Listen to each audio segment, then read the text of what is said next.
আসসালামু আলাইকুম সুপ্রিয় দেশবাসী। ভারত বাংলাদেশ সম্পর্কের চরম অবনতির পথে। ইতিমধ্যে ভারতের কান্নাকাটি শুরু হয়ে গেছে। শিলিগুড়ি থেকে হোটেল মালিকরা ঘোষণা দিয়েছে বাংলাদেশি মানুষকে এখন 10% কমে হোটেল ভাড়া দেওয়া হবে। চিকিৎসা খাতে 10% কমে চিকিৎসা দেওয়া হবে। এর কারণ হচ্ছে বাংলাদেশিরা ভারতে না যাওয়ায় তাদের ব্যবসার লাল বাতি জ্বলে গেছে।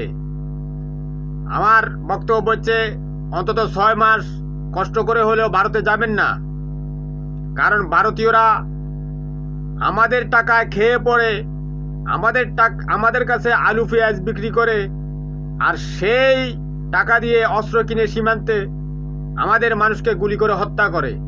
এমন নির্লজ্জ জাতি পৃথিবীতে আর নেই।